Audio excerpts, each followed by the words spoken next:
Hello friend, स्वागत है आपका इनक्यू स्टडी यूट्यूब चैनल पर।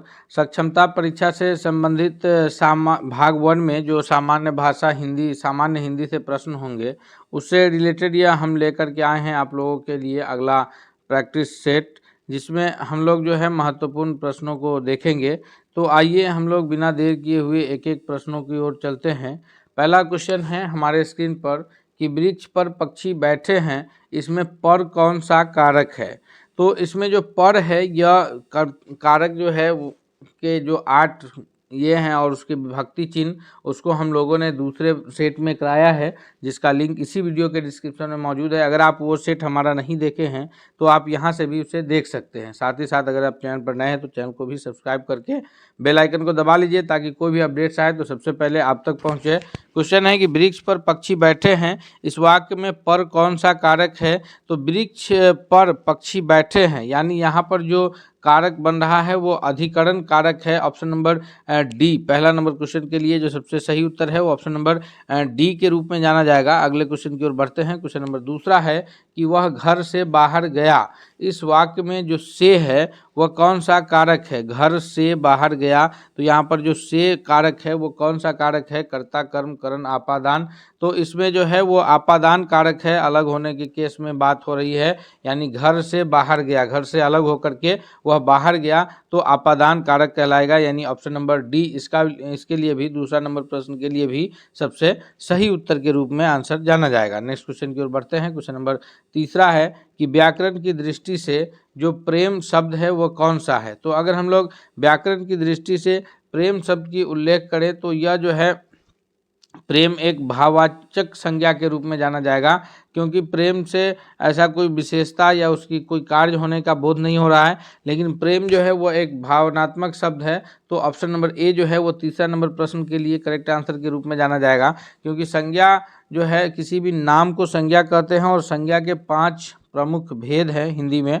पहला जो है वो व्यक्तिवाचक संज्ञा, जिसको इंग्लिश में अगर बोले तो पर्सनल नाउन कहेंगे, और दूसरा जो है फिर जातिवाचक संज्ञा, फिर समूहवाचक संज्ञा, फिर द्रव्यवाचक संज्ञा, और पांचवा जो है वो भाववाचक संज्ञा है। तो जातिवाचक संज्ञा जिसमें खास जाति का बोध, खास मतलब व्यक्ति, खास स्थान का बोध हो, जैसे अगर हम लोग स्थान में दिल्ली कहें, खास जगह में आगरा कहें, ताजमहल कहें, और कोई भी व्यक्ति का नाम राम, श्याम, सीता, तो ये सारे जो है व्यक्तिवाचक संज्ञा में आएंगे। समूहवाचक दूसरा है जातिवाचक संज्ञा, जिससे पूरी जाति का बोध हो जो है, जैसे अगर हम लोग बात करें कि लड़का या फिर लड़की या आदमी, तो इससे उसकी पूरी जाति का बोध हो रहा है। उसी प्रकार समूहवाचक संज्ञा है, जैसे अगर हम लोग बात करें कि भारतीय क्रिकेट टीम, तो जो कि एक समूहवाचक संज्ञा है। और उसी प्रकार द्रव्यवाचक संज्ञा, जिसको नापा तोला जा सके, गिना ना जा सके, तेल है, मसाला है, चावल है। और एक भाववाचक संज्ञा है जिसे केवल हम लोग महसूस कर सकते हैं, तो उसी में आएगा प्रेम, जो कि भाववाचक संज्ञा के रूप में जाना जाएगा। नेक्स्ट क्वेश्चन की ओर बढ़ते हैं। अगला प्रश्न है क्वेश्चन नंबर चौथा है कि निम्न में से कौन सा शब्द स्त्रीलिंग है। तो ऐसा शब्द जो स्त्रीलिंग के रूप में पता चले वह कौन सा शब्द है। तो शब्दों के तो जो है स्त्रीलिंग पुल्लिंग में जनरली बांटा गया है। तो ये चौथा जो हमारे पास प्रश्न है, इसके जो ऑप्शंस मौजूद है उसमें से जो मृत्यु शब्द है, उत्साह, चक्रव्यूह और संकल्प को छोड़ करके मृत्यु जो शब्द है वो एक स्त्रीलिंग शब्द का बोध हो रहा है मृत्यु से, यानी ऑप्शन नंबर सी जो है चौथा नंबर प्रश्न के लिए सबसे करेक्ट आंसर है। क्वेश्चन नंबर 5 है कि निश्चयवाचक सर्वनाम किसे कहते हैं, कौन सा है, यानी निश्चयवाचक सर्वनाम जो है ये ऑप्शंस में कौन सा सर्वनाम निश्चयवाचक सर्वनाम के रूप में जाना जाएगा। तो 5वां नंबर प्रश्न के लिए जो सबसे करेक्ट उत्तर होगा वो कौन सा होगा। अगर हम लोग 5वां नंबर प्रश्न का उत्तर देखें तो इसमें निश्चयवाचक और अनिश्चयवाचक, तो क्या, कुछ और कौन, इस तीनों से कोई भी चीज़ निश्चित होने का बोध नहीं चल रहा है। लेकिन जब हम लोग कहते हैं यह सर्वनाम लगा करके कहते हैं कि यह कलम है या यह कॉपी है, तो यह इससे क्या हो रहा है कि उसके निश्चित होने का बोध हो रहा है। इस प्रकार निश्चयवाचक जो सर्वनाम होगा वो ऑप्शन नंबर डी के रूप में जाना जाएगा कि यह जो है निश्चयवाचक सर्वनाम है। सर्वनाम कहते हैं किसे, तो सर्वनाम का इंग्लिश हो गया प्रोनाउन, जिसको हम लोग संज्ञा या दूसरे सर्वनाम की जगह पर इस्तेमाल करते हैं, उसको हम लोग सर्वनाम के रूप में जानते हैं।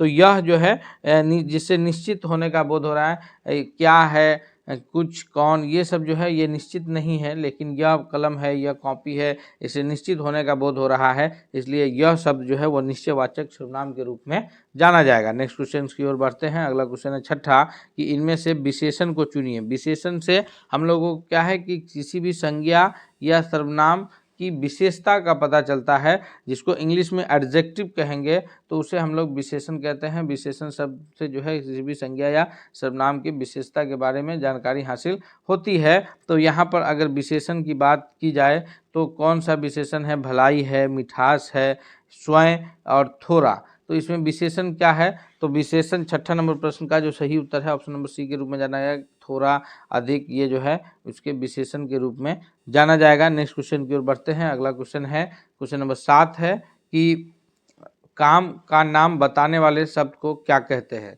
यानी जिस शब्द से हमें किसी क्रिया के करने या होने का पता चलता है, जिससे काम के बारे में हमें जानकारी प्राप्त होती है, वह कौन सा शब्द है? तो 7वां नंबर प्रश्न का जो सबसे सही उत्तर है दोस्तों कि काम का नाम बताने वाले शब्द को कहा जाता है कौन सा? क्रिया कहते हैं। संज्ञा कहते हैं किसी व्यक्ति या वस्तु के या स्थान के नाम को सर्वनाम कहते हैं, जो संज्ञा के जगह पर प्रयुक्त हो और जिससे काम का पता चले उसको कहते हैं हम लोग क्रिया। अर्थात 7वां नंबर क्वेश्चन का option number C correct answer है। नेक्स्ट क्वेश्चन की ओर बढ़ते हैं हम लोग। क्वेश्चन नंबर 8 है कि मैं खाना खा चुका हूँ, इस काल में भूतकालिक जो भेद है वो कौन सा इंगित हो रहा है? मैं खाना खा चुका हूँ। तो अगर हम लोग काल देखें, जिसे इंग्लिश में टेंस कहते हैं, तो ये 3 प्रकार के होते हैं, सामान्य, वर्तमान काल, भूतकाल और भविष्य काल। फिर उसके बाद जो है काल के सभी काल के 4 भेद हैं। तो उसमें से जो है सामान्य भूत, पूर्ण भूत, आसन्न भूत और संदिग्ध भूत। तो यो मैं खाना खा चुका हूँ, इसमें से जो भूतकाल का या कौन सा भूतकालिक ये भेद है, तो इसका correct answer option number B के रूप में जाना जाएगा, क्योंकि यह पूर्ण भूत है। यानी यहाँ पर जो काम है वह कंप्लीट हो चुका है पहले ही। मैं खाना खा चुका हूँ तो ये कंप्लीट हो चुका है, अर्थात ये पूर्ण भूत में जाएगा। अगला क्वेश्चन है, क्वेश्चन नंबर 9 है कि सामान्य वर्तमान काल का उदाहरण कौन सा है? सामान्य वर्तमान काल का उदाहरण की सामान्य वर्तमान काल किसे कहेंगे? सबसे पहले हम लोग ये जानते हैं। तो सामान्य वर्तमान काल कहते हैं कि हैबिट को, जैसे जो ये सिंपल प्रेजेंट टेंस कहेंगे अंग्रेजी में इसे, हैबिट, मैं खाना खाता हूँ, वह स्कूल जाता है। तो इसी प्रकार जिसके अंत में ता है, ती है, तू हूँ लगा रहता है, वह सामान्य वर्तमान काल में आएगा। सिंपल प्रेजेंट टेंस में ऐसे शब्द जो आएंगे वो सिंपल प्रेजेंट टेंस के अंतर्गत आएंगे। अर्थात यहाँ पर जो है कि वह कलकत्ता जाता है, तो ये जो शब्द है ता है इसके अंत में लगा है, तो यह सामान्य वर्तमान काल के अंतर्गत आएंगे। सामान्य वर्तमान काल को पहचानने का जो तरीका है वो यही है कि जिस वाक्य के अंत में जो कंप्लीट होता है, ता है, ती है लगे रहते हैं, तो उसे हम लोग मानते हैं कि यह सिंपल प्रेजेंट टेंस में है, यानी ऑप्शन नंबर सामान्य वर्तमान काल में है। ऑप्शन नंबर डी 9वां नंबर प्रश्न का वह करेक्ट आंसर होगा। एक भी प्रश्न हम लोग से छूटना नहीं चाहिए। और हिंदी के आधार पर जो है हम आपको अंग्रेजी ग्रामर के जो 9 प्रश्न होंगे वो भी कंप्लीट हो जाएगा। इसलिए दोस्तों हम रिक्वेस्ट करते हैं कि वीडियो पसंद आ रहा है तो इसे लाइक करते हुए दोस्तों के बीच भी आप जरूर शेयर कीजिएगा, ताकि सभी लोग इसकी बेहतर तैयारी कर सके। क्वेश्चन नंबर 10 है कि निम्न में से किस वाक्य में अकर्मक क्रिया है? तो क्रिया के जो सकर्मक और अकर्मक 2 प्रकार की जो क्रियाएं हैं उसे भी हम लोग अभी कंप्लीट करेंगे। इसमें कौन से वाक्य में जो है अकर्मक क्रिया है? तो अकर्मक क्रिया किसे कहते हैं, सकर्मक क्रिया किसे कहते हैं? फिलहाल यहाँ पर 10वां नंबर प्रश्न का जो करेक्ट आंसर है ऑप्शन नंबर बी के रूप में जाना जाएगा कि ज्योति रोती है। आइए हम आपको क्लियर करते हैं कि सकर्मक क्रिया और अकर्मक क्रिया में क्या डिफरेंस है। सकर्मक क्रिया किसे कहते हैं? तो सकर्मक क्रिया कहते हैं कि उस प्रकार की क्रिया की होती है जिसमें कर्ता द्वारा किया गया कार्य किसी अन्य चीज को प्रभावित करता है, तो वहाँ पर सकर्मक क्रिया होती है। कर्ता द्वारा किया गया कार्य किसी अन्य चीज को प्रभावित करेगा तो वहाँ क्या होगा? सकर्मक क्रिया होगी। या दूसरे शब्दों में जब हम किसी वाक्य में कर्ता, क्रिया और कर्म तीनों उपस्थित हो तो वह सकर्मक क्रिया है। तो अब पीछे थोड़ा सा देख लीजिए, हम लोग पीछे देख लेते हैं। यहाँ पर ज्योति रोती है तो कर्ता है, क्रिया है, कर्म नहीं है। लेकिन उसके अन्य वाक्यों में अगर हम लोग देखेंगे कि श्याम भात खाता है, तो श्याम करता है, खाना क्रिया है और भात खा रहा है ये कर्म है। मैं उसे पुस्तक दिया, तो देना जो है यह क्रिया है, मैं उसे दिया है, और पुस्तक दिया है तो यहाँ पर भी है, तो उसकी तो ये क्रिया, और उसकी कमीज है तो इसमें तो कोई क्रिया है ही नहीं। तो इस प्रकार ज्योति रोती है यही अकर्मक क्रिया हो जाएगा। लेकिन अगर हम तो ये सकर्मक क्रिया क्लियर हो गया कि जिसमें कर्ता भी हो, क्रिया भी हो और कर्म भी हो, तीनों जब उपस्थित होगा तो वह सकर्मक क्रिया होगा। अब अकर्मक क्रिया को देखते हैं। अकर्मक क्रिया किसे कहते हैं? तो अकर्मक क्रिया वहाँ पर होती है जहाँ कर्ता द्वारा किया गया कार्य किसी अन्य चीज को प्रभावित नहीं करता है। दूसरे शब्दों में अगर हम लोग कहें कि जैसे नाम से ही पता चला कि अकर्मक यानी कर्म की जो है वह उपस्थित नहीं है, कर्म की अनुपस्थिति है। कर्ता होगा और क्रिया होगा, वाक्य में कर्ता हो और क्रिया भी हो लेकिन कर्म ना हो। अकर्मक क्रिया पहचानने का तरीका क्या होगा हमारा, कि वाक्य के अंतर्गत जो है वो कर्ता भी हो और क्रिया भी हो लेकिन कर्म ना हो, तो उसको हम लोग कहते हैं अकर्मक क्रिया। याद रखेंगे, जिसमें कर्ता भी हो और कर्म भी, क्रिया भी हो और कर्म नहीं हो। अगला क्वेश्चन है कि निम्नलिखित शब्दों में विकारी शब्द कौन कौन से हैं? तो दो प्रकार के होते हैं, विकारी और अविकारी शब्द। तो विकारी शब्द के अंतर्गत जो शब्द के जो 8 भेद हैं, ये noun, pronoun, adjective, verb, preposition, conjunction और इंटरजेक्शन, तो ये 8 जो इंग्लिश ग्रामर में है, जिसे हिंदी में संज्ञा, सर्वनाम, विशेषण, क्रिया विशेषण के रूप में जानते हैं। तो इसमें से जो ये 8 4 को विकारी शब्द के अंतर्गत रखा गया है। किन 4 को विकारी शब्द के अंतर्गत रखा गया है? तो विकारी शब्दों के अंतर्गत जो जिन्हें रखा गया है वह है संज्ञा, सर्वनाम, विशेषण और क्रिया। ये चारों जो है शब्द के भेद 8 में से इन चारों को जो क्रिया विशेषण के अंतर्गत रखा, इन चारों को विकारी शब्द के अंतर्गत रखा गया है। यानी ऑप्शन नंबर ए इस 11वां नंबर प्रश्न के लिए सबसे करेक्ट आंसर के रूप में उत्तर जाना जाएगा। नेक्स्ट क्वेश्चन की ओर बढ़ते हैं। क्वेश्चन नंबर 12 है कि अविकारी शब्द कौन सा है? तो संज्ञा, सर्वनाम और विशेषण, ये तो जो है विकारी शब्द हैं। अविकारी शब्द की बात अगर होगी तो यहाँ पर जो तीनों है ऊपर का, ये तीनों विकारी है, तो इसको छोड़ करके बात होगी, यानी ऑप्शन नंबर डी के रूप में जाना जाएगा कि अवयव जो है, अवयव यह जो है अविकारी शब्द है। अवयव क्या है? अविकारी शब्द है। अवयव के कितने भेद हैं? तो अवयव के जो है वो 4 भेद हैं। अवयव के 4 भेद हैं, अर्थात 13वां नंबर प्रश्न का जो सही उत्तर है दोस्तों वह है ऑप्शन नंबर बी कि अवयव के 4 भेद हैं। नेक्स्ट क्वेश्चन की ओर बढ़ते हैं। क्वेश्चन नंबर 15 है कि बृहत विशेषण का शुद्ध उत्तमा अवस्था कौन सा होगा? विरहत जो विशेषण शब्द है, इसका जो शुद्ध उत्तमा अवस्था है, यानी उसमें तम लग करके कौन सा शब्द बनेगा? 14वां नंबर प्रश्न का जो सबसे करेक्ट आंसर है वह क्या है? विरहत्तर होगा, विरहत्तम होगा, विरहत्तम या विरहत्तर, इसमें जो शुद्ध ये है वह कौन सा होगा? तो इसका correct answer option number C के रूप में जाना जाएगा कि विरहत्तम जो है यह विरहत शब्द का, विरहत विशेषण का शुद्ध उत्तमा अवस्था है। नेक्स्ट क्वेश्चन है, क्वेश्चन नंबर 15 है कि संबंध कारक का चिन्ह कौन सा है? जो कारक के 8 विभक्ति चिन्ह को हम लोग पढ़े थे, कर्ता ने कर्म को करण से अधिकरण, संबंध कारक के लिए कौन सा चिन्ह यहाँ पर आएगा? तो इसके लिए संबंध कारक का का के की भी होता है और रा रे री भी होता है। तो हम लोग यहाँ पर कंफ्यूज नहीं होंगे कि यहाँ पर का के की नहीं है, संबंध का के की, तो यहाँ पर जो रा रे री है यह संबंध कारक का विभक्ति चिन्ह के रूप में जाना जाएगा। अर्थात 15वां नंबर प्रश्न के लिए जो करेक्ट आंसर है वो ऑप्शन नंबर सी के रूप में सही उत्तर जाना जाएगा। नेक्स्ट क्वेश्चन की ओर बढ़ते हैं। अगला क्वेश्चन देखते हैं। क्वेश्चन नंबर 16 है कि जो क्रिया अभी हो रही है उसे कहते हैं। तो जो क्रिया अभी हो रही है वह, तो पहली बात है कि वह वर्तमान काल में आएगा। 3 प्रकार के जो काल हैं, वर्तमान काल, भूतकाल और भविष्य काल, उसमें जो क्रिया अभी हो रही है वह वर्तमान काल के अंतर्गत आएगा। लेकिन अब चूंकि क्रिया अभी हो रही है, संपन्न हुई नहीं है, तो वह कौन सा आ जाएगा? अपूर्ण वर्तमान। यानी जो ऐसा क्रिया जो अभी पूर्ण हुआ ही नहीं है, अभी चल ही रहा है, तो हम लोग उसको किसके अंतर्गत रखेंगे? उसको रखा जाएगा अपूर्ण वर्तमान के अंतर्गत, यानी वह क्रिया अभी पूर्ण नहीं हुआ है। 16वां नंबर प्रश्न का option number B correct answer होगा।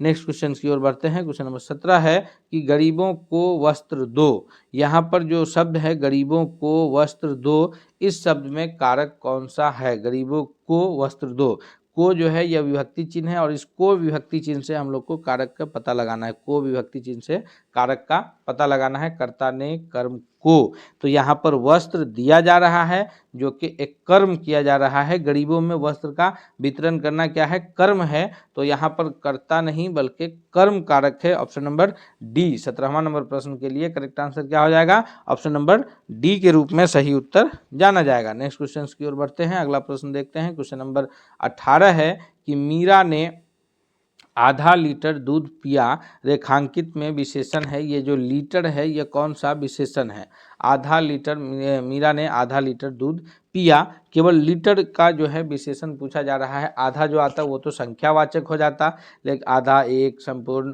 तो यहाँ पर लीटर की बात है तो लीटर क्या है, परिमाणवाचक विशेषण हो जाएगा। यानी लीटर, मीटर अगर रहे, केजी, तो इससे क्या है कि उसके मात्रा का पता चल रहा है, परिमाण का पता चल रहा है उसका। तो ये यहाँ पर option number C correct answer होगा कि आधा लीटर में अगर आधा लीटर रहता तो फिर वो संख्यावाचक में हो जाता, 1 लीटर दूध, 2 लीटर दूध, 4 लीटर दूध, तो वो संख्यावाचक विशेषण हो जाएगा। लेकिन आधा छोड़ करके केवल हमसे पूछा जा क्या जा रहा है, मेन हमको प्रश्नों के ये पर ध्यान देना है कि प्रश्न हमसे पूछे किस प्रकार के जा रहे हैं। अगर हम लोग प्रश्न के पूछे जाने का अर्थ समझ रहे हैं तो फिर हमारा आंसर करना, उत्तर कर पाना बहुत ही आसान होगा और हमसे एक भी प्रश्न छूटेगा नहीं, ये हमारी गारंटी है। तो 18वां नंबर क्वेश्चन का इसीलिए परिमाणवाचक होगा क्योंकि यहाँ पर लीटर की बात हो रही है, न कि आधा लीटर, और आधा लीटर पूछ दिया होता तो संख्यावाचक विशेषण हो जाता। क्वेश्चन नंबर 19 है कि नल बूंद बूंद टपक रहा है। नल जो है यह बूंद बूंद करके टपक रहा है। तो यहाँ पर बूंद बूंद जो शब्द है इस वाक्य में, यह कौन सा शब्द है। नल जो है बूंद बूंद करके टपक रहा है, तो नल जो बूंद बूंद करके टपक रहा है, यह बूंद बूंद शब्द जो है वह एडवर्ब है। यानी हम लोग इसे कहेंगे कि यह जो है वह क्रिया विशेषण है। एक तो बूंद बूंद करके टपक रहा है, तो बूंद बूंद शब्द जो कि क्रिया की विशेषता बता रहा है, क्रिया विशेषण के रूप में जाना जाएगा। टपकना जो है ये क्रिया है और यहाँ पर बूंद बूंद करके टपक रहा है, क्रिया विशेषण शब्द हो गया। अर्थात 19वां नंबर प्रश्न के लिए जो करेक्ट आंसर हो गया वह कौन सा होगा, ऑप्शन नंबर सी के रूप में उत्तर जाना जाएगा कि नल बूंद बूंद करके टपक रहा है, यह एक क्रिया विशेषण शब्द है। क्वेश्चन नंबर 20 की ओर चलते हैं कि वह घर पहुंच गया। इस वाक्य में पहुंच गया जो है निम्नलिखित में से किस क्रिया का उदाहरण है। वह घर पहुंच गया है, इसमें पहुंच गया वह कौन से क्रिया का उदाहरण है। जी हाँ दोस्तों, 20वां नंबर प्रश्न का जो करेक्ट आंसर है वह ऑप्शन नंबर सी के रूप में जाना जाएगा कि संयुक्त क्रिया का उदाहरण है घर पहुंच गया। नेक्स्ट क्वेश्चन की ओर बढ़ते हैं, अगला प्रश्न देखते हैं। क्वेश्चन नंबर 21 है कि इनमें से अपादान कारक की विभक्ति चिन्ह क्या है। अपादान कारक का विभक्ति चिन्ह क्या होगा, तो अपादान कारक जो है वो अपादान कारक किसी चीज़ से अलग होने के केस में होता है। जैसे अगर कहें कि पेड़ से पत्ता गिरा, तो पत्ता जो है वो पेड़ से अलग होता है, तो से के सब जो है वो अपादान है। अपादान कारक कैसे कहते हैं कि जब किसी चीज़ से, एक चीज़ से दूसरा चीज़ जब अलग होता है, वहाँ पर जो विभक्ति चिन्ह प्रयोग किया जाता है वह अपादान कारक के रूप में जाना जाता है। यहाँ पर ऑप्शन नंबर सी हो जाएगा कि से जो है वह विभक्ति चिन्ह अपादान कारक का है। कि उदाहरण अभी हम लोग देखे हैं कि पेड़ से पत्ता गिरा, वह घर से बाहर गया, तो से जो है यहाँ पर वह अपादान कारक के लिए विभक्ति चिन्ह प्रयोग होगा। नेक्स्ट क्वेश्चन है, क्वेश्चन नंबर 22 है कि शब्द जब वाक्य में प्रयुक्त होने को योग्यता प्राप्त करता है तो उसे क्या कहते हैं। शब्द जब वाक्य में प्रयुक्त होने को योग्यता प्राप्त करता है तो उसे पद के रूप में जाना जाता है। अर्थात 22वां नंबर प्रश्न के लिए जो सबसे सही उत्तर है दोस्तों वो ऑप्शन नंबर सी के रूप में जाना जाएगा। 22वां नंबर प्रश्न के लिए जो सबसे सही उत्तर है वो क्या जाना जाएगा, ऑप्शन नंबर सी के रूप में। नेक्स्ट क्वेश्चन है, क्वेश्चन नंबर 23 है कि निम्नलिखित में से रूढ़ शब्द कौन से है। 3 प्रकार के शब्द फिर से होते हैं, रूढ़, यौगिक और योग रूढ़। तो इस 23वां नंबर प्रश्न में जो रूढ़ शब्द हैं इनमें से ऑप्शंस में से अगर हम लोग देखें ध्यान से तो वह ऑप्शन नंबर डी के रूप में जाना जाएगा कि पशु शब्द जो है वह एक रूढ़ शब्द है। नेक्स्ट क्वेश्चन की ओर बढ़ते हैं, अगला प्रश्न है क्वेश्चन नंबर 24 है कि शब्द रचना के आधार पर बताइए कि कौन सा शब्द योग रूढ़ है। जी हाँ दोस्तों, 24वां नंबर क्वेश्चन के लिए करेक्ट आंसर है जो ऑप्शन नंबर डी के रूप में जाना जाएगा कि शब्द रचना के आधार पर यहाँ जो योग रूढ़ शब्द है वो जलज है। Option number D correct answer है। दोस्तों अगर अभी भी आप चैनल पर हमारे नए हैं, चैनल को सब्सक्राइब नहीं किया है तो प्लीज़ आप अब तक चैनल को सब्सक्राइब नहीं किया तो सब्सक्राइब कर लीजिए, साथ ही साथ बेल आइकन दबा लीजिए ताकि कोई भी अपडेट्स आए तो आप तक सबसे पहले पहुंचे। 25वां नंबर प्रश्न है कि निम्न में से रूट शब्द कौन सा है? यहाँ पर जो रूट शब्द हमें याद करने हैं 25वां नंबर क्वेश्चन में, यहाँ वैभव जो है यह एक रूट शब्द है, ऑप्शन नंबर डी के रूप में करेक्ट आंसर है। नेक्स्ट क्वेश्चन की ओर बढ़ते हैं। क्वेश्चन नंबर 26 है कि परीक्षा शब्द निम्न वर्गों में से किस वर्ग में आता है? शब्द को जो है इस 4 वर्ग में बांटा गया है। तत्सम यानी संस्कृत के जो शब्दावली हूबहू हिंदी में प्रयुक्त हो रहे हैं उसे तत्सम के रूप में जानते हैं। उसी प्रकार तद्भव है कि संस्कृत के शब्दों को मॉडिफाई करके उसे चेंज करके थोड़ा बहुत और फिर उसे हिंदी भाषा में प्रयोग किया जाने लगा, वो तद्भव शब्द कहलाता है। देशज शब्द जो अपने देश की उत्पत्ति है और देश में बोले गए शब्दों को अब जब भाषा में प्रयुक्त होने लगा है तो वह शब्द जो है वो देशज शब्द है। और विदेशज है कि कोई विदेशी भाषा का शब्द का हूबहू अगर हम लोग हिंदी में प्रयोग करें, जैसे डॉक्टर को अगर हम लोग देवनागरी लिपि में डॉक्टर लिखते हैं तो ये जो है डॉक्टर को ऐसे देवनागरी लिपि में हम लोग अगर डॉक्टर लिखें तो यहाँ पर जो है यह शब्द विदेशज के रूप में जाना जाएगा। तो इस परीक्षा जो है इस आधार पर ऑप्शन नंबर ए यानी तत्सम है जो कि संस्कृत के शब्द है जिसे हूबहू यहाँ प्रयोग किया जा रहा है। नेक्स्ट क्वेश्चन है क्वेश्चन नंबर 27 है कि निम्नलिखित में से यौगिक शब्द कौन से हैं? जी हाँ, तो 27वां नंबर प्रश्न का करेक्ट आंसर क्या होगा दोस्तों? यौगिक शब्द जो है वो विद्यालय है, ऑप्शन नंबर सी इसका करेक्ट आंसर है। नेक्स्ट क्वेश्चन की ओर बढ़ते हैं। अगला प्रश्न है क्वेश्चन नंबर 28 है कि नीचे दिए गए विकल्पों में तद्भव शब्द का हमको चयन करना है, यानी ऐसा शब्द जो कि संस्कृत के शब्द है उसे मॉडिफाई करके प्रयोग कहाँ किया जा रहा है? मॉडिफाई करके उसे हिंदी में प्रयोग किया जा रहा है। तो वह शब्द है मुँह, option number B correct answer होगा। मुख जो है वो होगा तत्सम शब्द और उसे मॉडिफाई करके मुँह के रूप में प्रयोग किया जा रहा है, तद्भव शब्द कहलाएगा। नेक्स्ट है क्वेश्चन नंबर 29 है कि वह जिस शब्द से कोई सार्थक खंड हो सके उसे क्या कहते हैं? तो जिस शब्द का सार्थक खंड हो पाता है वह यौगिक कहलाता है। विज्ञान में जो यौगिक है कि 2 या 2 से अधिक की जो तत्वों का समूह यौगिक कहलाता है, उसी प्रकार 2 या 2 से जो दो शब्दों का जो सार्थक खंड किए जाने वाले शब्द का समूह है वह यौगिक शब्द कहलाएगा। ऑप्शन नंबर 29वां का बी करेक्ट आंसर होगा। नेक्स्ट क्वेश्चन है क्वेश्चन नंबर 30 है कि जिन शब्दों की उत्पत्ति का पता नहीं चलता है उसे क्या कहते हैं? जी हाँ, तो जिन शब्दों के उत्पत्ति का पता नहीं चलता है यानी वह शब्द किस शब्द से आए हैं, वह संस्कृत से आए हैं या संस्कृत के शब्दों को मॉडिफाई करके इस्तेमाल किया जा रहा है या किसी विदेशी भाषा के शब्द है। तो संस्कृत के शब्द हैं तो तत्सम, मॉडिफाई किया गया तद्भव, और जो देश में उत्पन्न है जिसका कोई ये नहीं है तो वह शब्द कहलाता है देशज। Option number C correct answer होगा कि देशज शब्द की उत्पत्ति का हमें कोई जानकारी नहीं मिलती है। इस प्रकार दोस्तों हम लोग 30 महत्वपूर्ण प्रश्नों को कंप्लीट किए हैं जो कि यह चौथा प्रैक्टिस सेट था हिंदी का। हम उम्मीद करते हैं कि आपको बहुत ही लाभकारी साबित होगा, इसलिए आपसे रिक्वेस्ट है कि आप चैनल को सब्सक्राइब करते हुए वीडियो को लाइक करते हुए दोस्तों के भी शेयर कीजिए। मिलते हैं अगले सेट के साथ, तब तक के लिए धन्यवाद।